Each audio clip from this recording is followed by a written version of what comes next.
Welcome everybody to Miracle Man Podcast. I'm Darryl Burton, co-founder of Miracle Ministers. I'm with my man, co-founder Lamonte McIntyre, as we just want to join you all for the second, episode of Miracle Man Podcast. We just thank you for joining us, and we just like to talk about some real stuff that we had to deal with as it relates to getting out of prison. Of course, getting out of prison was the greatest thing, that could have happened to us in our own experience. Centurion Ministries out of Princeton, New Jersey, Jim McCluskey, Kate Drummond, the first group that was helping innocent people get out of prison. They helped both me and Lamont, and also we'll plug our lawyer, Cheryl Pilot, and Charlie Rogers, at least in my case, with the behind the scenes, a lawyer by the name of Sean O'Brien, who's also going to be one of these, episodes of Miracle Man Podcast at some point. But they are the ones who freed us. But, once I got out of prison, this was my struggle, and I'm sure Lamont has his struggle, but something we rarely talk about is that after you get out of prison, then what? Where do you go? I mean, I come home, I was homeless. I didn't have a job. I didn't have any life skills. I didn't have any, technological skills. I didn't know how to use a lot of these electronical devices. So it was tough, and I don't know if you've seen the movie Shawshank Redemption. There's a scene in that movie with this guy named Brooks. And this guy Brooks got out. He did a lot of years, many years, decades, for a crime of murder, and he was released. Not saying he was innocent, but I remember this scene where he, came to a point, and being released and being free, and how the world's moving so fast, and he committed suicide because he just couldn't cope, with a life out here, in society, in the free world, So the mental health and PTSD and all the struggles that one go through once you've been released. And this is a real situation. And they help people when they come home who've committed the crime. They do a lot for those who get out. They got these reentry programs that help them with housing assistance, jobs, training, life skills, transportation and communication. But when people get out who are innocent, and I went and asked for some help from some of those organizations, some of those programs, and they said, we can't help you. We don't help innocent people. We only help the guilty. And that's just crazy to me. And so, Lamont, what you think, man? Because that's just crazy when when they say they don't help innocent people. So that's why we had to start this organization. When I first hollered at Lamont, first thing I said, man, we got to help these innocent people, man. Yeah, absolutely. That was the first thing Darryl said to me when I got out of prison was we got to help innocent people, and we did. But what I didn't know, and I was on board with the helping. I wanted to help as many people got out of prison as I could, but what I didn't know was I was going to deal with my own personal stuff or my own personal struggles. And like you say, when you get out of a situation like that, I was gone for 2 decades. So by the time I got back home, the world had passed by me. I mean, the things that was going on when I got home wasn't going on when I went in. And I went in as a 17-year-old, and I came home as a 41-year-old man. So my struggles was more conditioning. Like the things I was so used to being in prison, I didn't know how to shake that stuff. So that stuff, believe it or not, when you develop habits, this is what I learned. When you develop habits, you can't just shake the habits you develop. I had a lot of habits of being in that isolated place where now being alone, I like being alone a lot. So when you trying to have relationships with people or you trying to be engaged with other people that's social, sometimes they interfere with who I am and what I'm doing because I don't like being alone so much. Or when I came home, I didn't have nowhere to go. I was in my brother's basement. Like he was saying, it was like a lot of things that starting out was shocking to me. Going from prison to come home because you have expectations about how things are going to be, and you realize it's not like that. So it's a culture shock. It's an emotional roller coaster because you don't know where you fit in. You don't know where you supposed to be. You don't know what you're supposed to do. So you always living your life like moment to moment, like basically in the dark. Because like not having license, like for me, I didn't have no license. So we speaking about this because it's important to know what exonerees go through once they come home. So I didn't have no driver's license, so I had to go to driver's school to learn how to drive and get a driver's license because I was gone. I was 41, so I was gone for so long I never had a driver's license. That was a challenge. I had to find out who I was because I had no work history. So basically I was a ghost. So I was not on record for having a job nowhere. So I had to find my ID. I didn't have no ID, so I had to find out who I was to go through to start the process to get an ID to start everything else. So that's just the beginning stages of trying to get an exoneree back to where they need to be or back on track after doing so much time in prison. So that's just some of the struggles And we can get deeper with it as we go, but this is the beginning of the struggles. But Yeah, but just like he pointed out a lot of great points, and then the first thing we need is identification. That's correct. The first thing, because without identification, who are you? Who know you? You can't get a job, you can't get a house, you can't get an apartment, you can't get nothing without identification. That's the first thing you need when you get out of prison. And the second thing you're gonna need is habitation. You're gonna need a place to stay. You're gonna need some dwelling where you can at least, have a roof over your head, to be out of the elements. Because now we can't. Now we got to clarify with the housing situation. That's right. Because we had an experience. So clarify that. Well, it's not so much as that, when we come home from prison, or when we help people get out of prison, not so much that we, purchase a house for anybody, because we don't do that.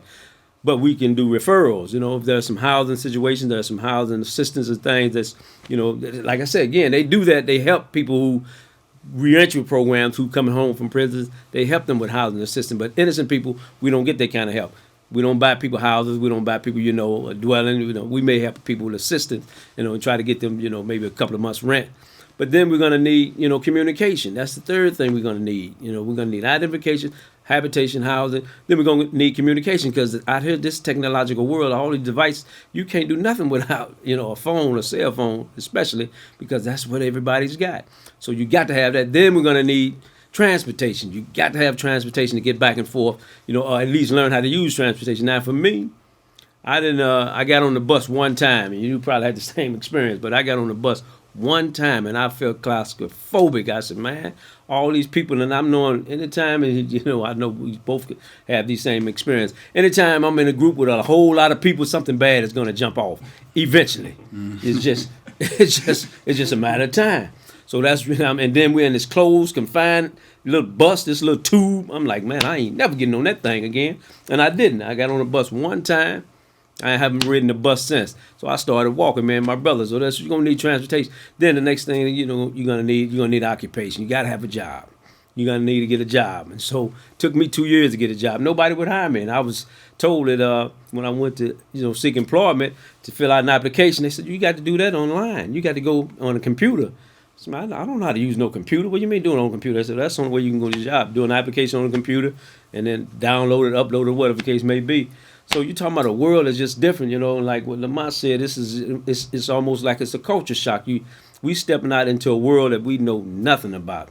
Absolutely nothing. So how do you, at any kind of way, how do you adjust to a world where we was in an environment where, you learn how to, read people, study situations, avoid situations. Out here it's just, it's open season. And for me, I feel like a bird nest on the ground. Like, I'm just a walking duck. Anybody can take advantage of me. Somebody gave me this little debit card and said, this is your debit card, and you have this PIN number of 4 digits. Don't give that PIN number to anyone. But they told me after I was giving the PIN number to everybody who asked for it. So, because we don't know, we don't know, man, what you think, Lamont. That's wild, man. But that's for real. That's another thing. Yeah. Before I started to build credit, I was out for 2 years before, because I wasn't around nobody that was doing business or understood the importance of the credit situation, or wasn't nobody telling me about it, at least, right? So I was out for 2 years before I learned or started to build credit and stuff. It's so many different things about finances, different things about banking, writing checks, dealing with checks. It's so much different things that comes with being in prison for decades, and then now you're in the world. And then the world is still going. So, by the way, the world is moving as you get there, and it don't stop or slow down for you. You got to catch up with it and move with it. And then there's creating another problem with that. Thinking that you done lost so much time, you try to catch up with it. And that was my issue. So this is what we offer, the counseling part of our organization, because they going to need counseling. Any exoneree a person to think you out, you free, you so happy in the moment that you out of that situation, you don't even understand the things that come along with being free. After being isolated and confined for so many years. And the counseling aspect to it, some people don't want it. They don't need it. They don't take to it. But I promise you, it's an important component to what we do, because the transition from that place to this place is 2 different things. And Hey, I needed it. I didn't know. And counseling comes to different looks too. It's not the same stuff you see on TV where you see a psychiatrist or a therapist sitting there one-on-one. Counseling is just ironing out, talking out what's inside of you, right? And you don't know how to piece it. You don't know what to do with it. So we get a collective group of people who can relate to each other and we speak about it. If you're in a room or a group full of people who can relate to what you're saying and what you're doing, it's more easy to talk about things. And if you listen to yourself speak about it, the answer is in the problem. That's why I believe now in counseling from that perspective, not like traditional counseling where you got a person like, well, tell me what's your problem. Tell me what's going on. Not that kind of stuff. I'm talking about really getting down to the root of what's going on. How do you feel? Why do you feel like this? And what can we do to help? Or how can we manage to get past it? So counseling is a big part of what we do as two exonerees who've been through there, and that's a part of what we do and what we offer in a part of our organization once they come on. Yeah, I just want to touch on that, the point that he's making about counseling, which is very important because, we do struggle with post-traumatic stress disorder, which is another form of, mental health and some, that's been categorized in this what's called DSM-4 or DSM-5 or whatever, this psychology or counseling manuscript or manual. And but I know, even with me coming home from prison, and I'm almost sure I can speak for Lamont too when I say this here. I don't like sitting with my back to doors. When I'm in the house, I'm locking all them doors at night. I'm making sure that house is good. And most people do this here. But, but I'm talking about, man, I am religious about it. Because I'm just knowing it in my mind. Okay, this is supposed to be safe environment, but in my mind I'm thinking, back in prison, man, if that door, anytime that door look like it's about to pop, I don't know what's coming on up from the other side of that door in prison. So I still, in some ways, I still feel, that I'm still reliving that prison experience. I still sometimes have these dreams. Back in prison. The dream, oh my God. Yeah, these are night terrors. Man, nightmares. I had the same dreams, man. Yeah, and I mean, the same exact dreams. And you probably can speak to this same thing, man. And I'm talking about, and I'm running from somebody, but I'm running in slow motion, and they running in real time. It's like these folks, man, they, whoever it is coming after me in this dream, it's like, and they get right up on me as when they finna attack me, and I come out of the dream, and I'm like, man, and sometimes I'm shaking so hard that it making the bed bounce.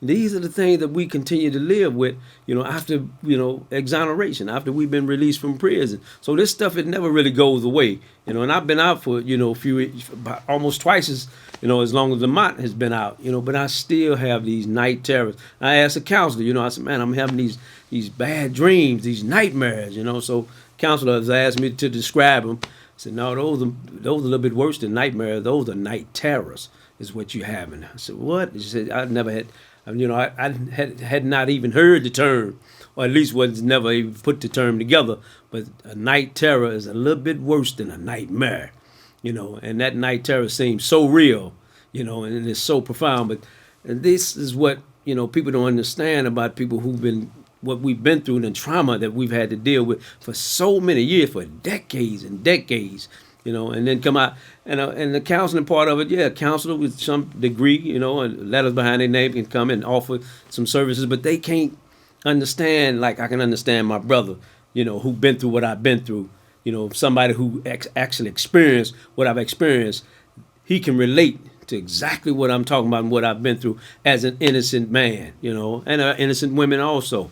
But it's totally different when I'm talking to somebody who know exactly where I'm coming from than somebody who sitting across this, the table from me who just don't have that experience. And no knock on them, but you just don't know where I'm coming from right now. Yes, and it's a difficult thing when you're trying to. Now you got different elements of your life that you didn't have before, like family. You try to have relationships. Then eventually everybody get married and have girlfriends because that's the main thing you dream about and fantasize about while you're in prison, of course, is the relationship thing, right? So you want to have a relationship, but what you don't realize and don't understand is the stuff that you're going to come with is all the stuff, all them years of being hurt, being sad, being depressed, being unheard, being abandoned, all that energy, all that tension you come with. And it's an insecurity there when you come out and try to deal with relationships and people because you've been alone for so long. You've been without that for so long. Without the feminine component. You've been out without that for so long, and then you want that. You get that. You're like, then you find yourself want to be alone and with somebody at the same time. And it's confusing. And when you try to express that or explain that to somebody else, they can't relate to you. They don't understand that. More confusion, right? So an exoneree has a lot of emotional steps to get up, to get to some normalcy. Like, it's not even about being fixed or being whole. It's about just finding a place in your life where you can feel like you don't have to watch your back or feel any tension in your nervous system, and just be free. And it's so many different elements. So we try to address all those different needs of an exoneree once they come home. And this is the only organization, by the way, but that does that. Like, it's a lot of organizations. We grateful for all these organizations, by the way, like Centurion Ministries in Princeton, New Jersey, to help both of us get out. But we are the only organization that's exoneree-led that adds that aftercare component to our organization. It's very, very important, too, because we both went through and we want to be there, but exonerees go through so many different things. We exonerated a guy, Keith Corns. He got exonerated because of Miracle of Innocence, and yet you never heard of him because he didn't want to. By his wishes, he didn't want us to talk about it. He didn't want us to use his name. That was it had to be part of some trauma.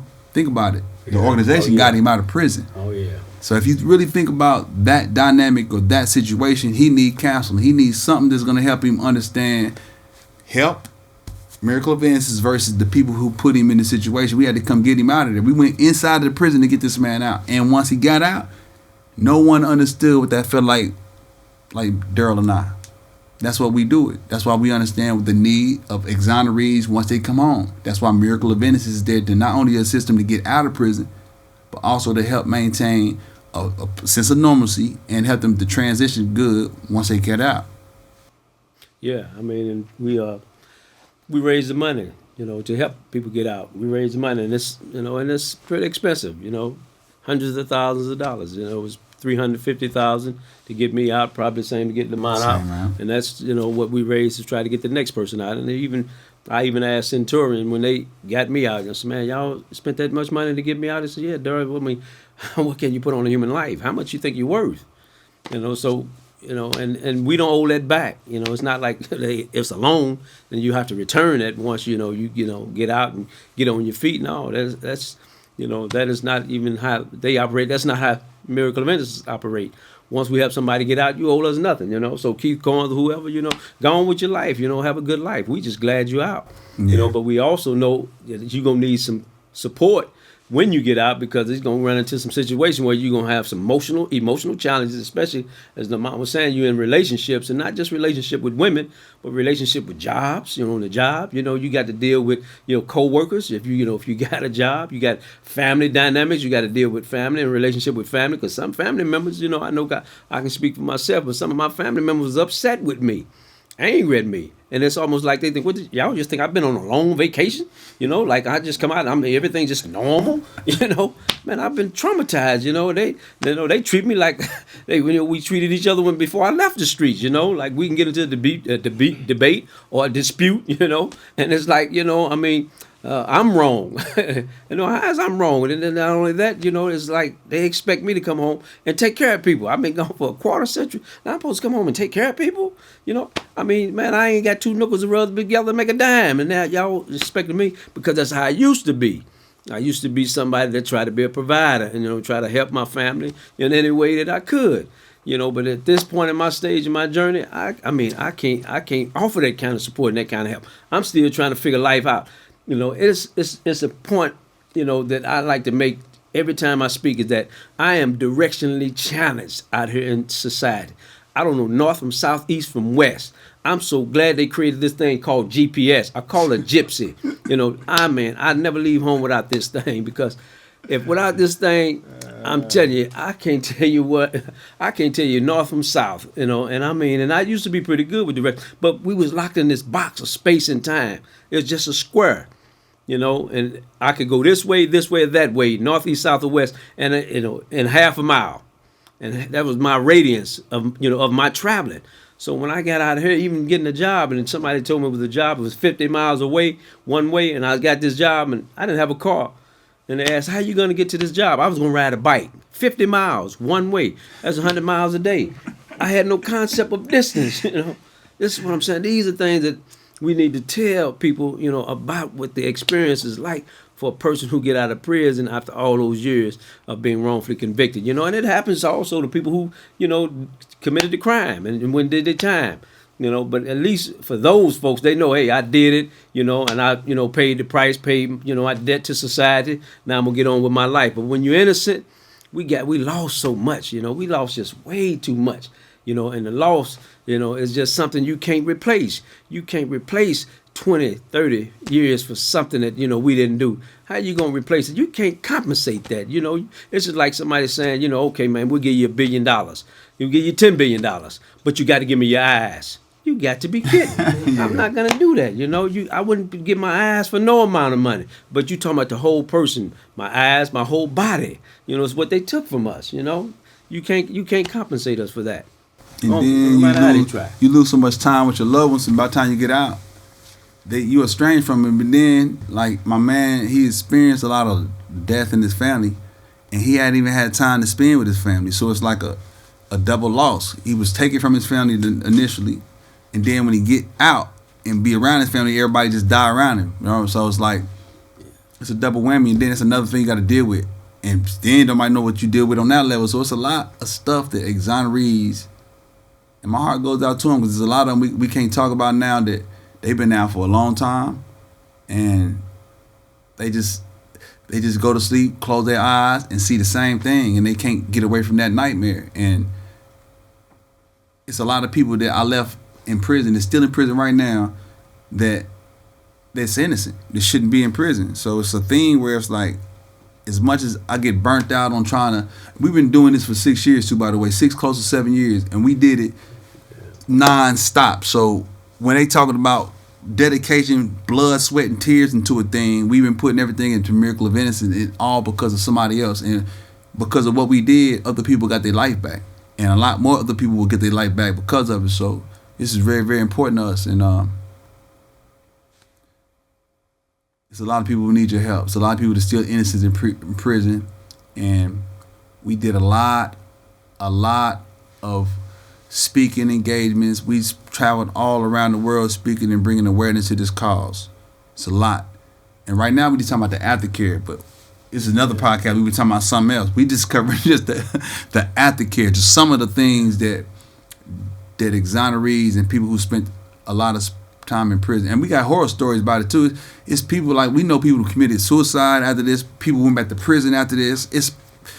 It affects so many different people in so many different ways. How can you not be involved? How can you not do something about it? Like, this is why we're here talking about it now. We could be doing other things in any other place, doing anywhere, right? But we here talking about this once again, bringing attention and awareness to a thing that I think everybody should be aware of, because it happens to anybody. I was a 17-year-old kid, just thinking about going to a party on a Friday night. It was a Friday. I went in on a Friday and got on a Friday. That's funny. I just thought about this. It was a Friday. I went in Friday 15th. I went in. I went to prison, and that night, that day I woke up, I was expecting just to go to a party that night. I wasn't thinking I was gonna not see the streets again for 23 years. So it can happen to anybody. It's not just it just happened to me. So we just want to bring enough awareness to it where people can get involved enough, where it's enough attention on this kind of thing, where people can keep their hand out the cookie jar and play fair when it comes to that legal and justice system, and stop ruining people's lives by locking them up for crime they didn't commit. Yeah, I'm just thinking about Lamont, what he said. He was 17, and I'm just, I remember leaving the streets, and my little 17-year-old brother, I had, 3 little brothers when I left, and one of them was about 17, 16, I think 14, 16. Another one may have been 20, 19 and 20. My little brothers, and they frozen in time in my mind. That's the way I last saw them on the streets. That's how I remember them. So when I come home, these grown men, I'm talking, they got gray hair, beards, and I'm like, man, what happened? It's almost like, and I still want to treat them like they my little 14, 16-year-old brother, and And one of them even told me, said, D, man, I'm a grown man, and I had to catch myself, Yeah, you're right, man, yeah, man, you 40-some years old. But I'm talking to them like they still teenagers. Man, you need to do this here, man. No, don't be doing that, man. Yeah. What you up, man? What you doing? You drinking and all that old fun. Man, I'm a grown man. I can drink, man. What's up with you, man? But I totally was forgetting that life goes on. I got them frozen in time, and even some of my cousins first cousins. I just lost a first cousin. Like, he was just sharing. I lost 2 brothers and 2 cousins in 3-month period just recently. I didn't get a chance to bond with them, to grow up with them. And, I didn't get a chance to spend a whole lot of time with them. And now they gone. I won't get that chance here, in this life. And so when I go to the funeral, I see these people. It's like a family reunion, but still, I'm still kind of disconnected. It's not like I don't even grieve like I see the rest of them grieving. They grieving, they crying, they falling out. It's almost like I'm viewing a stranger, and I'm saying to myself, man, this is my family, but I don't have that emotional pull and that emotional, tug. I mean, I know it's a loss, it's another loss, but it's not like, it's because I've been in prison so long, so many people died. I just didn't get a chance to be there, at the funerals. And so it's almost like it's an out-of-body experience. I'm seeing this person that I don't really even know. It's almost like a stranger. I'm at the service of a stranger, and these my relatives, and so those are things, but, that we get it, as people who, gone through this experience, we get a chance to talk about it, but, how can you replace that? What can you do, to even in any kind of way, how can you just take us back, rewind the time, and say, okay, let's do it over? We can't do that. And there's another, situation that's really, it's painful for me. It's one of regret is that he was 17, I was 22. I was a young father when I left. When I left the street, the girl had, a child, my child, and I saw my child just 3 times. She was 7 months. And when I come back to society, my daughter was 25 years old. And we was kind of estranged when I got out. The relationship wasn't what I would hope it to be. And I'm hoping now to just start rebuilding some kind of father-daughter relationship with her. But she grew up also in this institution, foster care. So we both was, being punished, as innocent people because of circumstances that's just, we didn't create. Someone else created them for us. So my little daughter went through foster care system from the time she was like 10 or 12 years old, graduated high school on time, emancipated herself, but she still, right now, she still struggles, with this father-daughter dynamic because I wasn't in her life. So for her, I'm a stranger to her. I know her because I held her in my arm when she was just a baby. But she don't really know me. Sometimes she like to talk to me, sometimes she don't. And so these are the separation that, that happens between, those of us who got kids when we go to prison. There's one sentence created 2 prisons, not just a prison for me, or 3 prisons. My mother, she was put in prison, my family, my daughter, and my friends, and another thing, I had a real good friend, my best friend. I talk about him in this book, Innocence, a Second Look. And every time, that's one person, every time I get to that part of the book, that chokes me up when I read about my friend, my best friend, JR, who was not only my best friend, but he was my alibi. That the lawyers who represented me, the public defender, I call them public pretenders, that's what they was.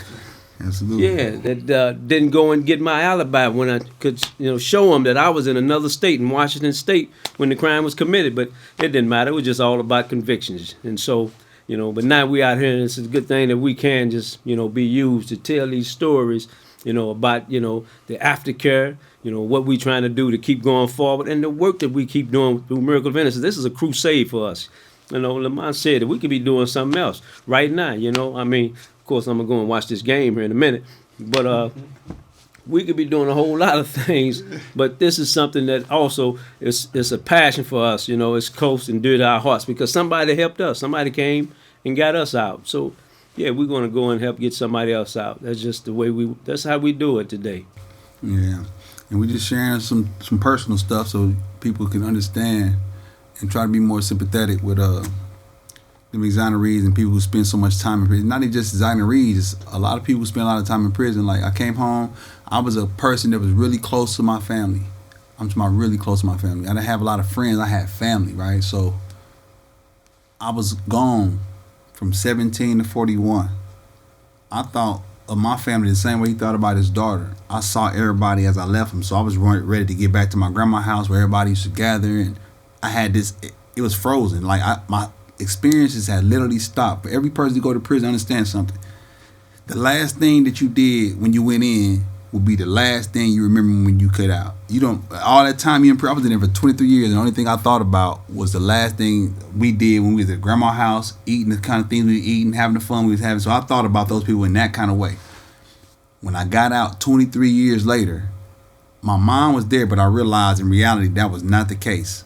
There was nothing wrong with my family. I was just strange. I felt uncomfortable being around them. I realized they were strangers to me. I mean, and it hurt me because the whole time I was in prison for 23 years, the whole time I was thinking about was just getting back out to my family.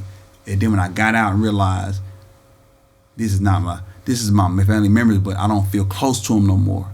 They still my family, but I didn't feel close to them no more. And that stuff bothered me for a long time. And I didn't know why. I didn't understand. I couldn't explain it. And back again, we talking about why exonerees and why it's important for us to have counseling and all these different things for exonerees. One of the things I experienced that I wasn't prepared for, and it hurt me. It bothered me a great deal because I thought about these people for so long and so much. But then even my blood sister came out, my same mother, sister. Be around her, it was just uncomfortable being around her because I grew up without being around them, and they didn't come see me like that, so I wasn't really close to them. And when I got out, everybody wanted to be close to me because they saw me as the same 17-year-old kid that went in too. So as you can see, it wasn't nobody right or wrong for what would happen. It was just these people was caught up in this dark experience, and no one knew how to deal with it. So I'm a stranger to my family to this day, but they don't know. They think I'm mad at them for not being there. And the truth is, I'm not mad at them for not being there. I'm not comfortable being around them because I don't know them. I'm comfortable being around the people I spend so much time with. And another thing is, honorees need to be aware of that you're going to deal with a lot of that stuff. And we want them to be aware and know that we here as a group and an organization to just, be a bridge over to some of that troubled water, Yeah. I'm just, again, just like you said, not being comfortable around the people who I grew up with in my younger years, but that's true, and I'm thinking that they're not comfortable around me, and that's the same way it was when I go back to the prison experience, because that's the context that we lived in for so long. There's certain folks in the prison I wasn't comfortable around. I got away from them, and I'm saying, man, and I'll be asking myself, man, am I treating my family like, I'm avoiding them and like they, somebody that was on the prison yard, and I don't mean to, it's just that, I'm just sensing that the energy, you can feel the energy. It's just feel like it's negative energy, even though, and I could be mistaken, but that's just how I feel. I feel like, man, if I go around these family members, they, I can tell that, from body language, this ain't where I need to be right now. I leave, I mean, I go to my mom's house, and I'm talking about I hang out with her for a minute, but if somebody, like I say, another family member, a cousin, a relative come over there, and then they come and sit for a minute, immediately, I'm thinking, it's time to get out. Hey, Mom, I love you. I'll holler at you, and I know they be saying, man, what's wrong with you? Ain't nothing wrong with me, I just got something to do. I got to get, I'm just, and I'm you can't put my finger on it other than the fact that, it's just we strangers to each other, and then I'm saying, I don't know what you into, I mean, you might be into something negative, you might be into something positive, but I'm just saying, I just feel like, it's best that I just kind of stay away, from my own family members, and I know it ain't good, I know it ain't, it ain't right, but that's just, what them situations with, going to prison all those years, that's just what it do to you. And some of my family members, I know they would perhaps want to be close. They perhaps want to, just engage and and have a relationship. But how do you build a relationship with people that you just don't know? People that you just really don't trust. And that's what it come down to. It's all about trust. You know, and that's not just with them, but that's with most people out here. You know, it's hard to trust somebody. I mean, we've been burned so many times. Lawyers let us down, courts, judges, the system. We just been burned so many times, you know. And like I said, a lot of family members, I didn't hear from them when I was in there. They didn't write, they didn't call when they didn't. I mean, let me call, you know. But I try to, you know, connect with them and, you know, be in touch with them. They had lives. They went on with their lives. There was no fault to them, but they had families they had to take care of. But in my mind, I'm like, man, you wasn't there when I needed you most. So, I mean, I'm just, you know, I was a ghost to you then. So I just feel like I'm going to remain a ghost, you know, to you, you know. Something happened, family member passed. Okay, I'll come show my respects. But basically, you know, it's just like we just ships passing in the night, you know. We know we're related by blood, but that's the extent of it. I did that time pretty much by myself. And that's kind of how, you know, most time I see Lamont. And most time you see me, we be by ourselves. And even though we close, but I can tell you right now, I can, you know, any day or night of the week, Facts. I can call him, or I can say, hey, I'm coming to holler at you. He can be anywhere in the world. I bet you he going to be by himself. He going to be by himself. Because we trust ourselves more than we, you know, feel comfortable around somebody else. Somebody else we feel like might bring us harm. But we feel, you know, me and my higher power, God, you know, and him and his. But I just feel like we just be by ourselves. We almost like loners constantly, you know, and like nomads. That's what a lot of exonerees, not just me and him, but a lot of them. And when I, you know, reach out to them, what you doing? Oh, I'm just hanging out. Who you hanging out with? Oh, I'm by myself. Mm-hmm. So that's why they can relate to us. That's why it's so important that we do this work, because we can relate. That's why they can relate to us. They see what we doing. They know when we speak about that experience, they see us. They know they can't say, well, I don't understand. Yeah, I do. Yeah, I do, man. I got to keep moving too. That don't mean stuff don't bother me. That don't mean I haven't been going through it too. I just learned how to keep going. You know, it's a quote by Winston Churchill I quote every chance I get, when he said, if you find yourself going through hell, keep going. And I read that when I was like probably 19, 20 years old, but it didn't resonate with me. And then I read it again, like when I was like 26, 27, and it stuck with me.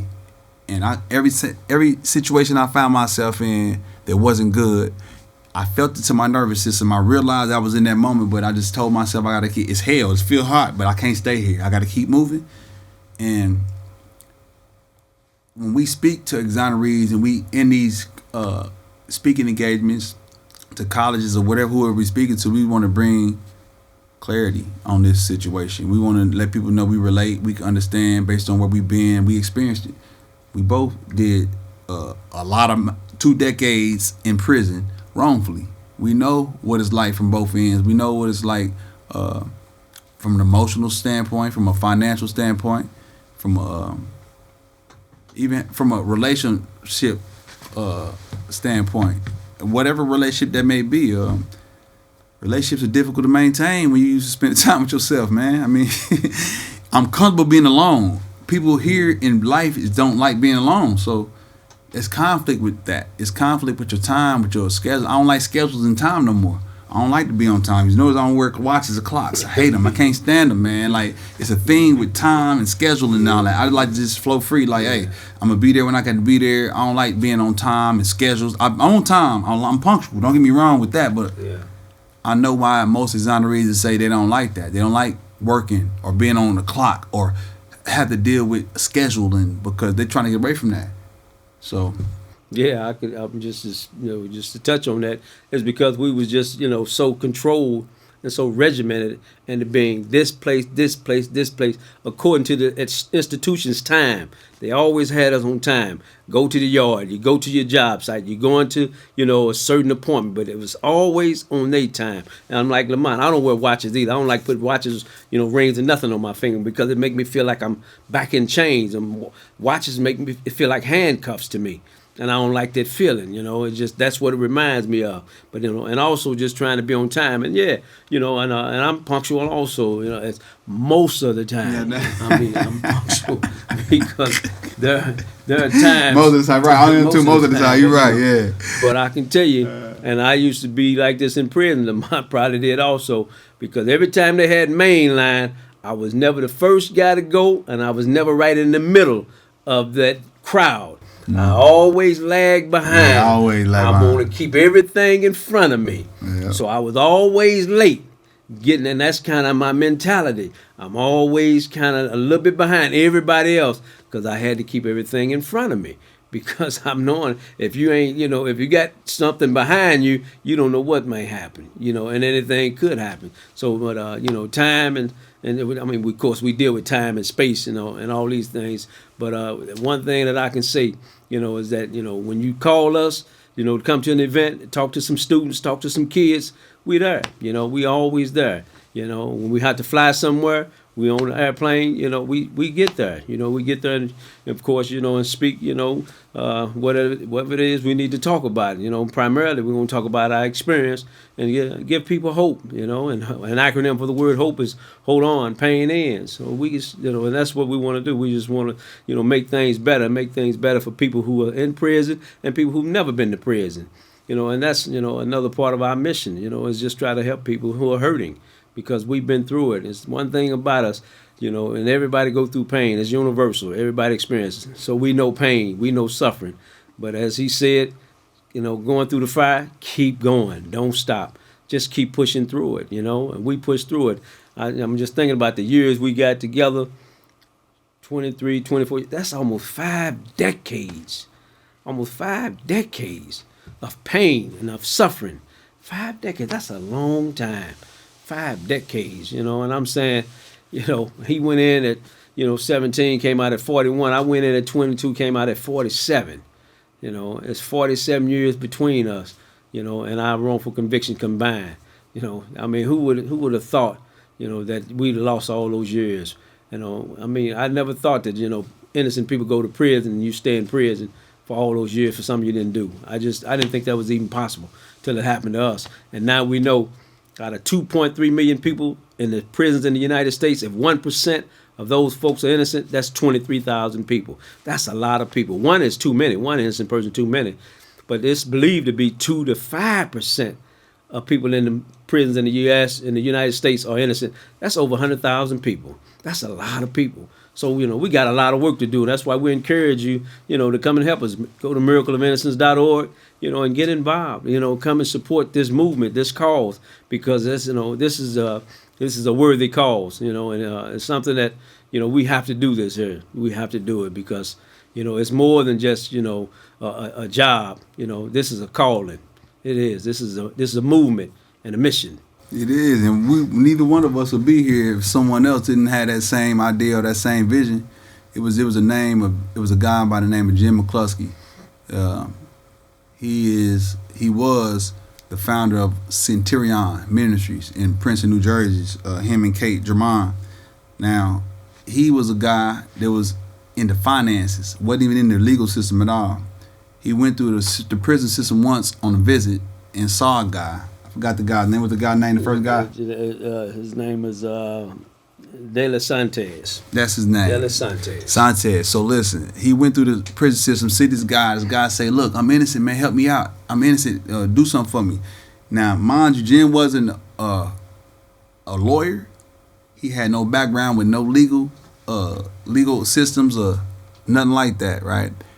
And he said it was something about that person and that person's voice and the person what he was saying. And he said he just thought about it, and it was the first innocent person he had ever saw or heard about, and he found out his person was innocent. He got him out. It's because of what he did. It started a whole revolution. It started ushered in a whole new thing, right? Yeah.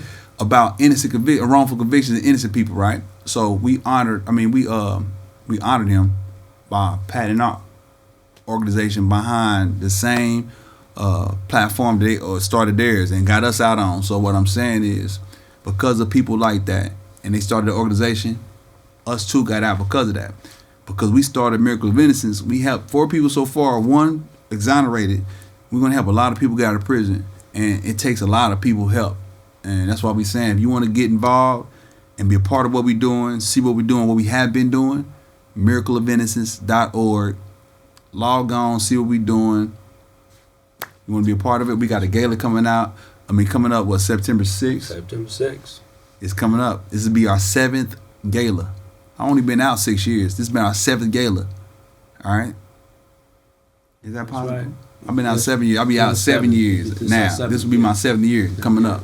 Dang, it's messed up. It'll be 7 years. That's right. Why is 7? Gators. Ooh, time moving. I'll be out. It'll be my 7th year coming up this year, October 13th this year. That's right. Yep. And the Gators about a month before your 7th year. But so as we wind down, I know we've been sharing a whole lot with you. There's a whole lot more that we can share. We just appreciate you taking the time, to listen to us, to listen to this podcast.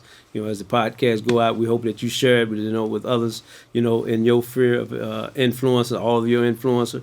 Just share, these thoughts that we have and that we, want to just put out there, in this social media world. All this is new to us. All this technology, all these lights and all this stuff here, we didn't grow up with none of this stuff. And I can just share a couple of, funny stories when I come home and I was at a restaurant with somebody and I'm saying, and never been to a restaurant out here in society, or at least hadn't been in 2.5 decades. And I went to the restaurant, public toilet, using this public toilet, in the restaurant. This thing started flushing by itself. I'm like, man, what's wrong with this thing, man? This thing, you take, you use the toilet and then get a shower. This is crazy, man. I don't understand this stuff, and I go to the face bowl to wash my hands. And there's no knobs. And so I'm looking at this thing back and forth, and this guy looking at me. I know he thought, man, this guy's on some kind of weird kind of drug.